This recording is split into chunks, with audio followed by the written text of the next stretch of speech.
जननीं शारदां देवीं रामकृष्णं जगद्गुरुं पादपद्मे तयो श्रित्वा प्रणमामि मुहुर्मुहुः।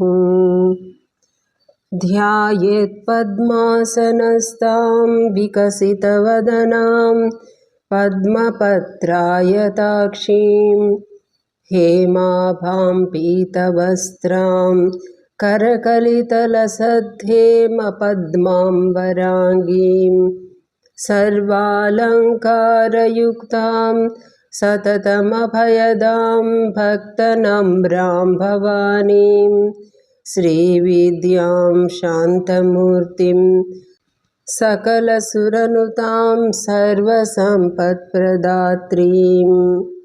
జయమ లలితా సహస్రనామ పఠన పాఠన కార్యక్రమంలో ఈరోజు మనం 136వ శ్లోకం నుంచి చదువుకుందాము. దీక్షిత దైత్యశమని సర్వలోకవశంకరి సర్వార్థదాత్రి సావిత్రి సచ్చిదానందరూపిణి. దీక్షిత దీక్ష కలిగినది, భక్తులను రక్షించటమే దీక్షగా కలది. అమ్మ రాజరాజేశ్వరిగా జగద్రక్షణ అంతటిని కూడా ఆ భారాన్ని నిర్వహిస్తుంది. ఇంకా దీక్షిత అంటే దీక్ష పొందిన వారిలో ఉన్నది అని కూడా చెప్పవచ్చు. దీక్ష పొందిన వారు నిత్యం అనుష్ఠానం చేస్తున్నప్పుడు ఆ మంత్రాది దేవత వారి ప్రాణశక్తి యందు వ్యాపించి ఉంటుంది.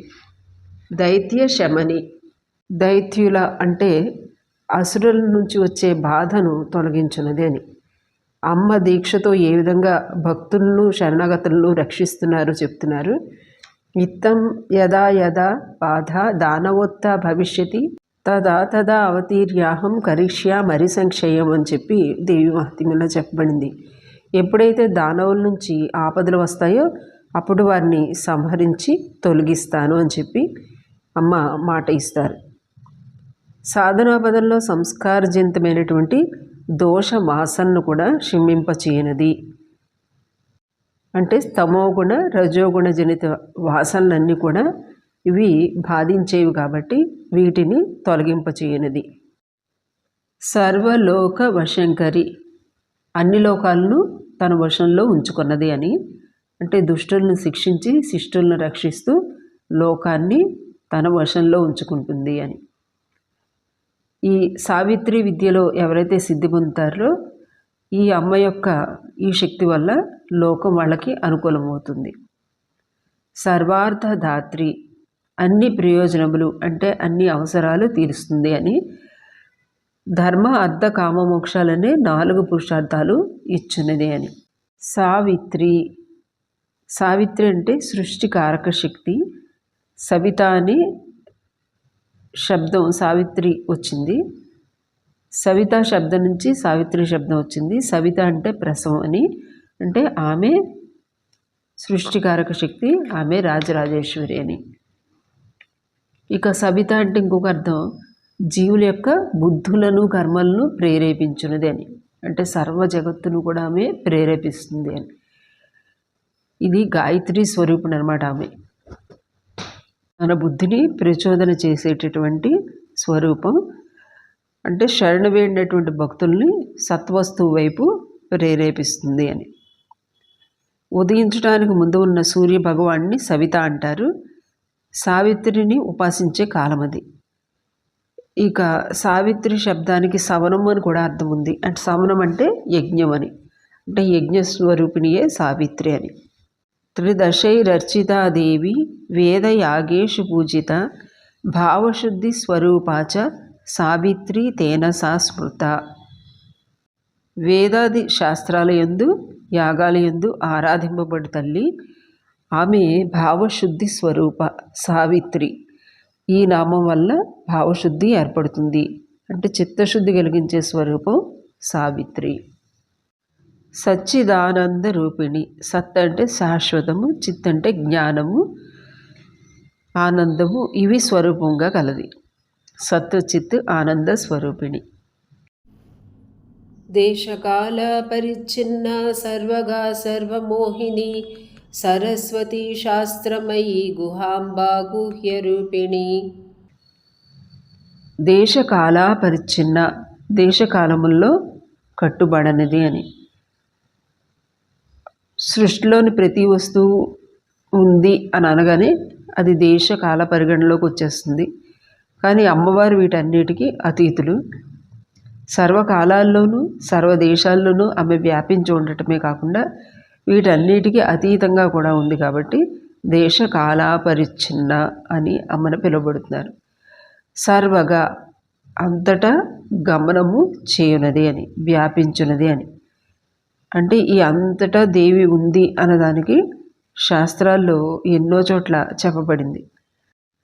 దేవి చెబుతుంది, సర్వం దృశ్యం మమ స్థానం సర్వే కాలావృతాత్మక ఉత్సవ సర్వకాలేషు యతోహం సర్వరూపిణి అని చెప్తుందట.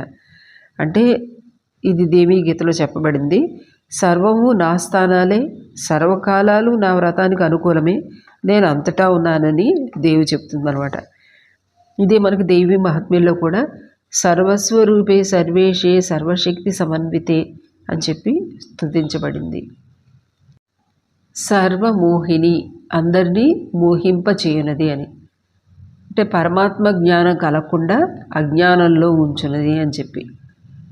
దేవతలు రాక్షసులు క్షీరసాగర మథనం చేసి అమృతాన్ని పొందాలనుకున్నప్పుడు అమ్మ మోహిని రూపంలో వారి అర్హతకు తగినట్లుగా రాక్షసుల్ని మోహింపజేసింది, దేవతలకు అమృతాన్ని ఇచ్చింది. ఎవరు 100కో 1,00,00,000కో ఒకరు బ్రహ్మజ్ఞానం కోరుకుంటారు, అప్పుడు వారి మాయనమ్మ తొలగిస్తుంది. సాధారణంగా అందరినీ మోహింపజేసి జగత్తులో ఉంచుతుంది కాబట్టి సర్వమోహిని అమ్మ పేరు. అంటే దేహమే నేను అనే భ్రాంతిలో మనని ఉంచుతుంది. ఇక శ్రీ విద్యలో ప్రథమావరణంలో అణిమాద అష్టసిద్ధులు వంటివి అనేక ఉన్నాయి. వాటిని కోరేవారికి అవి ప్రసాదించి అమ్మ అక్కడే వారిని ఆపుతుంది. ఎవరైతే అమ్మే కావాలని ప్రార్థిస్తారో, ఉపేక్షించి ముందుకు వెళ్తారో అప్పుడు బిందు స్థానంలో ఉన్నటువంటి దేవిని పొందగలుగుతారు. శ్రీరామకృష్ణులు మనకి ఒక కథ చెప్తూ ఉండేవారు. ఒక పిల్లవాడు ఆడుకుంటూ ఉంటాడట, అమ్మ పని చేసుకుంటూ ఉంటుంది. ఎప్పుడైతే ఆ పిల్లవాడు మధ్య మధ్యలో అమ్మ అని ఏడుస్తూ ఉంటాడో ఒక బొమ్మ వేస్తూ ఉంటుందట. మళ్ళీ కాసేపు ఆ పిల్లవాడు ఆడుకుంటూ ఉంటాడు. అయితే ఇంకా ఎప్పుడైతే ఈ సంసారంతో విసుగు చెంది, ఆ బొమ్మల ఆటతో విసుగు చెంది నువ్వే కావాలి అని చెప్పి ఎప్పుడైతే గట్టిగా అమ్మ కోసమని ఏడుస్తాడో అప్పుడు అమ్మ సగం వండుతున్న వంట పదార్థాలైనా వదిలేసేసి కిందకి దించిపెట్టి వచ్చి ఆ పిల్లవాడిని ఎత్తుకుని లాలిస్తుందట. అదేవిధంగా ఆ అమ్మ తమ సర్వమోహిని శక్తితో మనం మోహింపచేస్తూ ఉంటుంది. ఎప్పుడైతే మనం ఇదంతా కాదు, నాకు నువ్వే కావాలి అమ్మ అని అంటామో అప్పుడు ఆ మోహాన్ని మనకి తొలగించి వేసి ఆమె స్వరూపాన్ని మనకి కనిపింపజేస్తుంది. సరస్వతి, ప్రాతకాలంలో గాయత్రీదేవి, మధ్యాహ్నంలో సావిత్రి, సాయంకాలం సరస్వతిగా అమ్మ పిలువబడుతుంది. శబ్ద ప్రకారం చూస్తే సరస్వతి అంటే ప్రవహించున్నది, అంటే ఇదే సర్వగా అన్న నామానికి కూడా మనం చెప్పుకోవచ్చు. అంటే ఇక్కడ శక్తి యొక్క వ్యాపకత్వం చెప్పబడింది. ప్రాణశక్తి యొక్క సంచారాన్ని మనం హంసిని నామం దగ్గర చెప్పుకున్నాం. అంటే ప్రాణశక్తిగా విహరిస్తున్నటువంటి మాత సరస్వతి. శాస్త్రమయి అంటే శాస్త్రాల యొక్క స్వరూపిణి లేదా శాస్త్రముల్లో బోధింపబడినది అని. సిద్ధాంతం, వాదం, కావ్యం, సంగీతం ఇలా అన్ని శాస్త్రాలు కూడా అమ్మాయి. ఇక ప్రవృత్తి, నివృత్తి శాస్త్రాలు అంటే ప్రవృత్తి అంటే సంసారంలోనే ఉంటూ భగవన్ మార్గంలో వెళ్ళే సాధకులు, నివృత్తి అంటే సంఘం త్యజించి వైరాగ్య మార్గాన్ని చేరుకునే సాధకులు, వైరాగ్య మార్గంలో ప్రయాణించే సాధకులు. ఈ రెండు శాస్త్రాలు కూడా ఆమె ఊపిరి నుంచి వేదాలు వచ్చాయి అని చెప్తారు.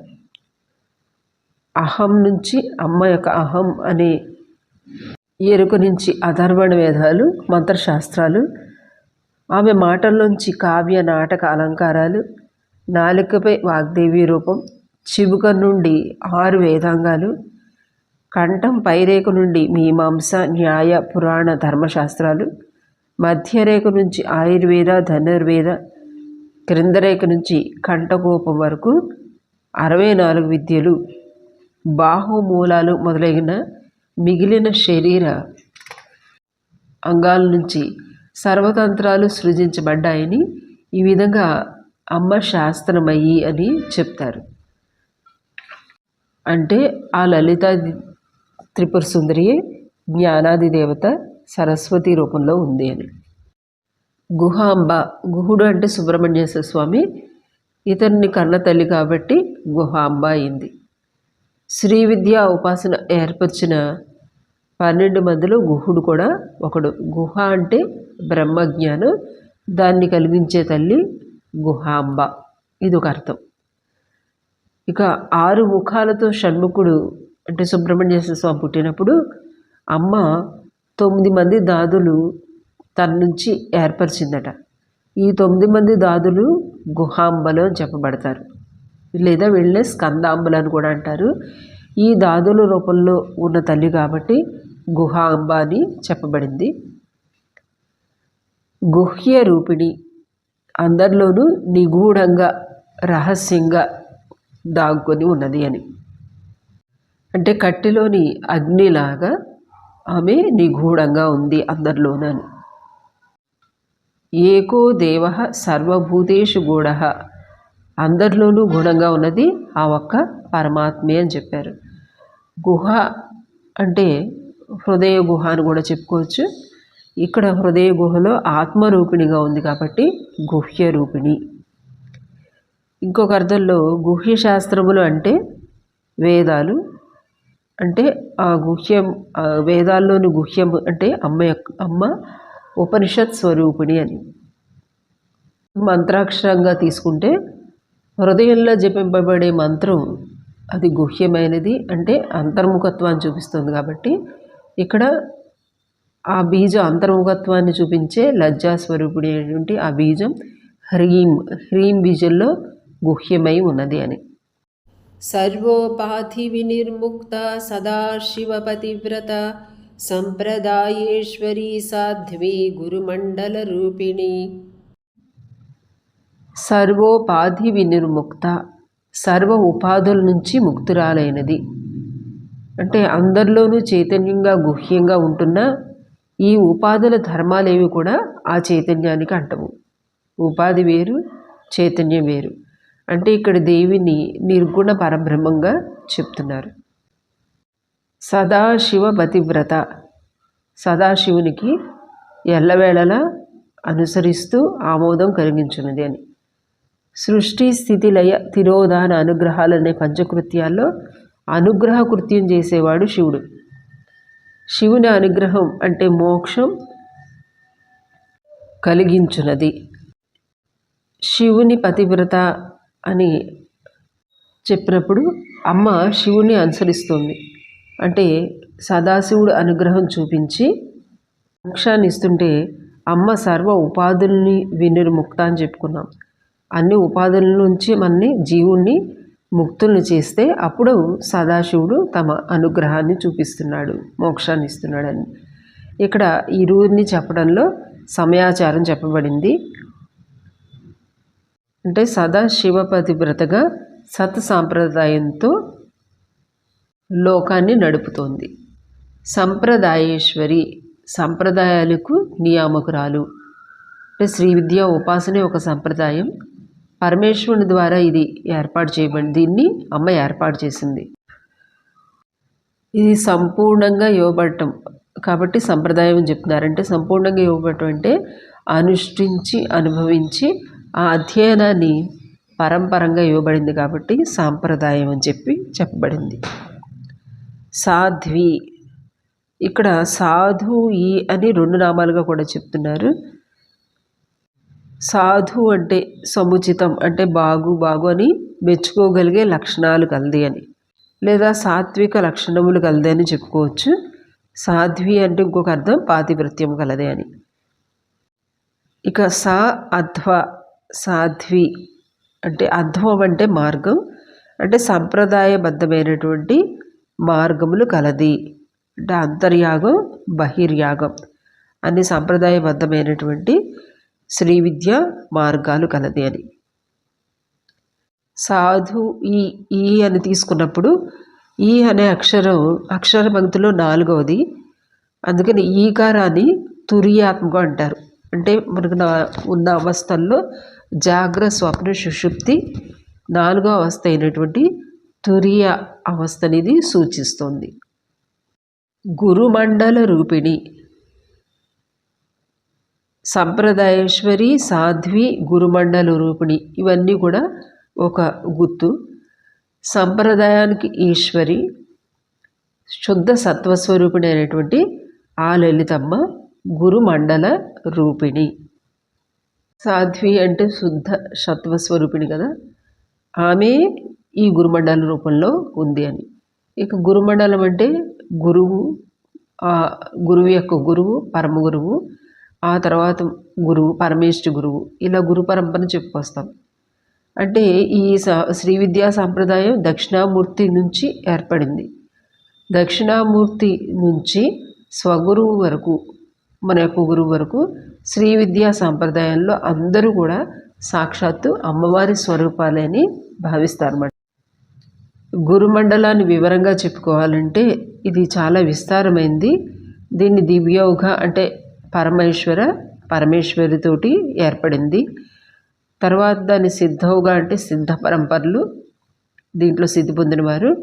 ఆ తర్వాత మానవౌఘ అంటే మహాత్ముల పరంపర. ఈ విధంగా చెప్పబడింది. ఈ శ్రీ విద్యా సంప్రదాయంలో ఈ గురువులందరినీ కూడా నాథ సంప్రదాయంతో చెప్తారు. మొత్తం గురుమండలాన్ని తీసుకుంటే స్వగురువు, పరమ గురువు, పరమేష్ఠ గురువు వీరు మొదటిగా చెప్పబడతారు. ఇక రెండవది గురుస్థానం గణపతికి, మూడవ గురుస్థానం పీఠత్రయంలో ఉన్నటువంటి అమ్మవారు అంటే కామరాజపీఠం, పూర్ణగిరి, జాలంధర పీఠాల్లో ఉన్నది. ఇక 4వ గురుమండలంలో 8 మంది భైరవులు చెప్తారు. 5వదిగా సిద్ధ సమూహం అంతాను. 6వదిగా వటుకత్రయం అంటే 3 కుమారీలు, వటుకలు చెప్పబడతారు. 7వ దాంట్లో పదయుగాలు. 8వది 10 మంది దూతీ దేవతలు. తర్వాత 9వది 3 మండలాలు. 10వది వీరాంధవ్యాష్ట అంటే వీళ్ళు 2 + 8 10 మంది. తర్వాత చతుష్షష్ఠి సిద్ధాదేవతలు. చతుష్షష్ఠి సిద్ధాదేవతలు అంటే వీళ్ళు 64 మంది. తర్వాత 12వ దాంట్లో నవకం అంటే 9 మంది ముద్రా దేవతలు. ఆ తర్వాత 5 మంది వీరవళ్ళు. తర్వాత మాలిని దేవత, మంత్రరాజం. ఇవన్నీ పేర్లు కూడా చెప్పుకోబడ్డాయి.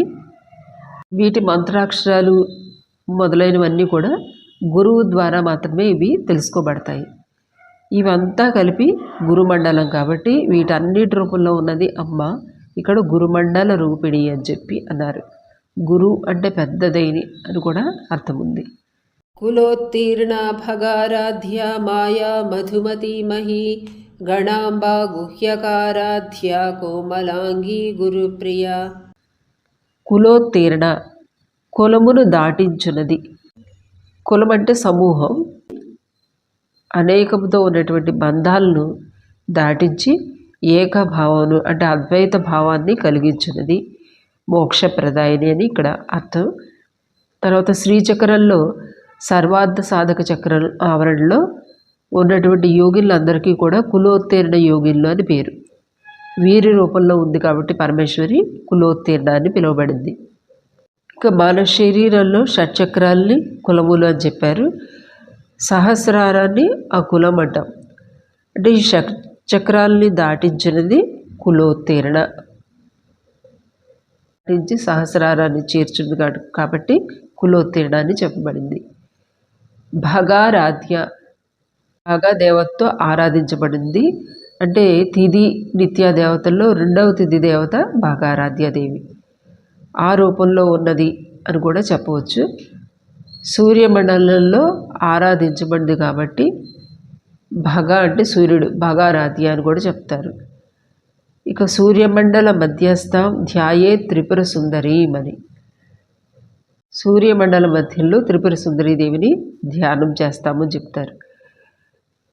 ఇంకొక అర్థం చెప్పుకోవాలంటే భగం అంటే ఐశ్వర్యము, ఐశ్వర్యాలన్నిటితోటి ఆరాధింపబడుతుంది కాబట్టి భగారాధ్య అంటే అష్టసిద్ధులే ఐశ్వర్యాలు, వీటన్నిటితోటి ఆరాధింపబడుతుంది.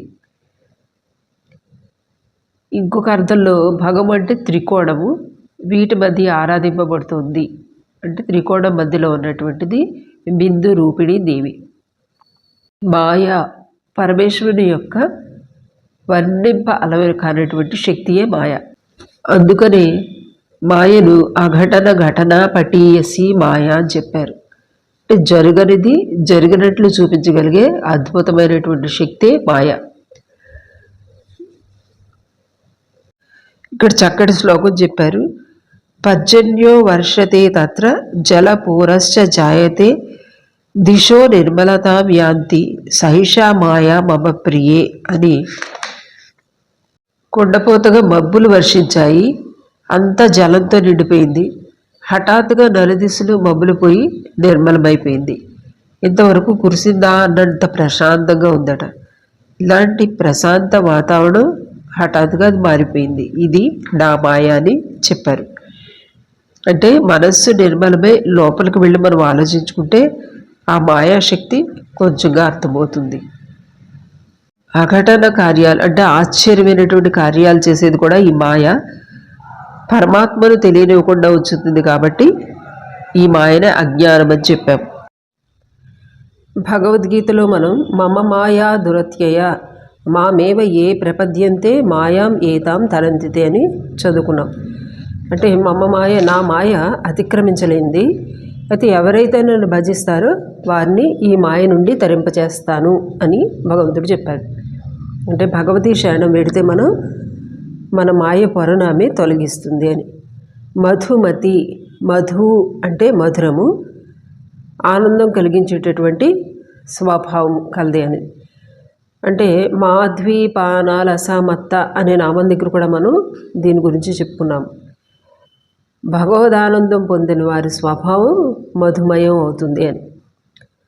వారి చుట్టూ ఉన్నది మధుస్వరూపంగా ఆస్వాదిస్తారు. ఇదే వేదాల్లో మధువాత రుతాయతే అని చెప్పుకున్నాం. ప్రపంచమంతా మధు స్వభావంతో స్వరూపంతో వ్యాపించి ఉంది ఆమె మధుమతి. ఇది అనుభవానికి రావాలంటే పుష్పంలోని మధువును తుమ్మెద గురువులన్నట్టు మనం కూడా జగత్తంతా వ్యాపించినటువంటి చైతన్యాన్ని గమనించి ఆస్వాదించాలి. పుష్పానికి మధువు ఎలా సారమో అలా ప్రపంచానికి సారమైనటువంటి సచ్చిదానంద స్వరూపిణి అనేటువంటి ఆ తల్లి పైకి నామరూపాత్మగా కనిపిస్తున్న ఈ జగత్తంతా నిజానికి లోపల ఆ మధు స్వరూపంలో ఉన్నది ఆమె. ఇంకొక అర్థం చూడాలంటే స్వాత్మానంద లవీభూత బ్రహ్మాధ్యానంద సంతతి అని చదువుకున్నప్పుడు భూలోకం నుంచి బ్రహ్మలోకం వరకు కూడా ఆనందాలన్నీ కూడా ఈ ఆనందం ముందు దిగదుడుపు అని చెప్పి చదువుకున్నాం. అంటే ఇక్కడ మధువు అంటే ఇంకొక అర్థం ఆ సచ్చిదానందం అని. వేదాల్లో కూడా మధు విద్యని ఆదిత్యోవై మధువు అని చెప్పబడింది. అంటే సూర్యగణాల్లోని అమృత శక్తే మనకి ఆహారం అవుతుంది. ఈ విధంగా అమ్మ అంతటా నిండి ఉన్నటువంటి మధుస్వరూపం కాబట్టి మధుమతి అయ్యింది. మహి అంటే భూమి, గొప్పది అని కూడా అర్థం ఉంది.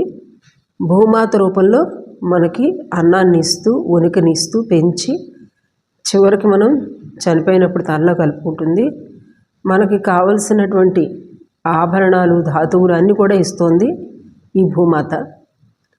అందుకని అమ్మ సాక్షాత్తు ఈ భూమాత స్వరూపం అని. ప్రకృతికే మహి అని కూడా ఒక పేరుంది.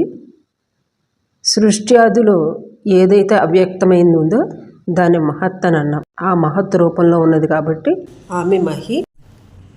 గణాంబ గణములకు అధిపతి గణపతి, ఆయన కన్న తల్లి కాబట్టి గణాంబ అయింది. వేదముల సప్తకోటి మహామంత్రాలు సప్తకోటి మహామంత్రాలు అంటే అంతులేని సంఖ్య అని ఇక్కడ అర్థం.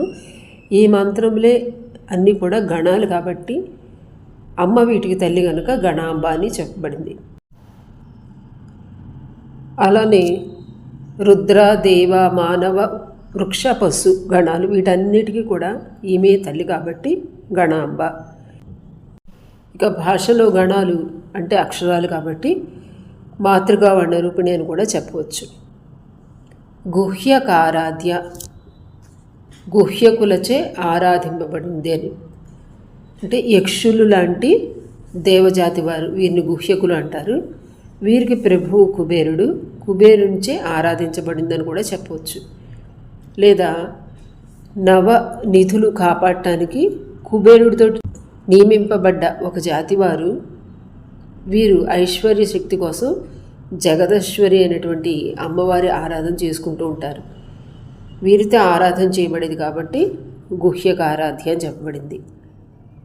ఇక గుహ్యమైనటువంటి అంటే రహస్యమైనటువంటి అర్చన చేసేవారు గుహ్యకులు.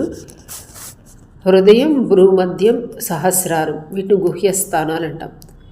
వీటిలో ఆరాధించడం గుహ్యారాధన. ఇక భ్రూమధ్యం నుంచి సహస్రారం వరకు ఉన్న భూమికలన్నీ కూడా పరమ గుహ్య స్థానాలు. చంద్రమండలంలో అంటే మన కుండలిని యోగంలో చంద్రమండలంలో ఇది పరమ గుహ్యమైన స్థానం. వీటిని అంతర్యాగ పరాయణులు సాధన చేస్తారు కాబట్టి వీరందరితో పూజలు అందుకునే తల్లి కనుక గుహ్యక ఆరాధ్య అని చెప్పబడింది. కోమలాంగి, కోమలమైనటువంటి అంగములు కలది. అంటే లలిత అన్న ఇదే లాలిత్యము కలది కాబట్టి లలిత. వేదరూపిణిగా అమ్మ వేదాంగములనే మనోహరమైనటువంటి అంగములు కలది కాబట్టి కోమలాంగి అని చెప్తున్నారు. గురుప్రియ, గురువు అంటే ప్రీతి కలది. శ్రీ విద్యకు గురువు శివుడు, శివప్రియ అన్న ఇదే. ఇక గురువుల పట్ల ప్రసన్నురాలు అని కూడా ఇంకొక అర్థం. గురువును అమ్మ అనుగ్రహించి విద్య ఇస్తే మనకు ఆ విద్య దొరుకుతుంది, అందుకని గురుప్రియ. స్వతంత్ర సర్వతంత్రేషి దక్షిణామూర్తి రూపిణి సనకాది సమారాధ్య శివజ్ఞాన ప్రదాయిని. స్వతంత్ర, తంత్రం అంటే శాస్త్రం, విద్య అంటే ఒక యాగ విధానాన్ని తెలియజేసేదాన్ని తంత్రం అంటారు. యజ్ఞం, పూజ, జపతపాదులు ఇవన్నీ కూడా తంత్రంలోకి వస్తాయి. శాక్తేయ తంత్రాలు 64 ఇవి తంత్రాలు ఉన్న వీటన్నిటిలో కూడా శ్రీ విద్యా తంత్రం ప్రత్యేకమైంది, అందుకని దీన్ని స్వతంత్రమైంది అని అంటున్నాము. భోగాన్ని, మోక్షాన్ని రెండింటినీ కూడా ఇవ్వగలదు. ఇంకా స్వతంత్ర అంటే అన్ని తంత్రాలు కూడా అమ్మ చేతిలోనివి. ఇంకొక అర్థంలో తీసుకుంటే అమ్మవారు ఎప్పుడు స్వతంత్రురాలే. కర్తుం అకర్తుం అన్యథాగత్తుమపి సమర్థ ఇది స్వతంత్ర. చేయడానికి, చేయకపోవడానికి, వేరే విధంగా కూడా చేయడానికి సమర్థురాలు కాబట్టి ఆమెను స్వతంత్ర అని చెప్పబడింది. ఆమె ఇచ్ఛామయి. సర్వతంత్రేషి, సర్వతంత్రాలకు కూడా ఆమె ఈశ్వరురాలు. అంటే శ్రీ విద్యా తంత్రం మాత్రమే కాకుండా అన్ని తంత్రాలకు కూడా ఆమె పృథ్వీ, నియామకురాలు. ఈ అన్ని తంత్రాల ఫలమును పొందున్నది కూడా ఆమె. అంటే అన్ని తంత్రాల గమ్యము కూడా ఆమె అనే అర్థం. దక్షిణామూర్తి రూపిణి, అమ్మను చక్కగా గురుమూర్తి రూపంలో చెప్తున్నారు. దక్షిణామూర్తి రూపంలో ఉన్నది. గురుమూర్తి, గురుమండల రూపిణి అని ఇంతకుముందు నామాల్లో మనం చెప్పుకున్నాము. అమ్మే గురుస్వరూపం. ఇక్కడ అందుకే శివుని అర్ధాంగిగా దక్షిణామూర్తి రూపంలో ఉంది కూడా దేవి. శివుడికి ఆమె అభిన్నం, ఆ విధంగా కూడా ఆమె దక్షిణామూర్తి రూపిణి. ఇంకొక అర్థంలో దక్షిణ అంటే సగుణం, ఆ మూర్తి అంటే నిర్గుణం. అంటే సగుణ నిర్గుణ రూపిణి అని చెప్తున్నారు. సనకాది సమారాధ్య, సనకాది మునులందరితోటి ఆరాధింపబడింది. సనకాది మునులందరూ కూడా దక్షిణామూర్తి దగ్గరకు వచ్చి శ్రీ విద్యను నేర్చుకున్నారు. శివ జ్ఞాన ప్రదాయిని, శివజ్ఞానాన్ని ప్రసాదించున్నది. అమ్మ ద్వారా అయ్యను తెలుసుకోవటం అన్నమాట.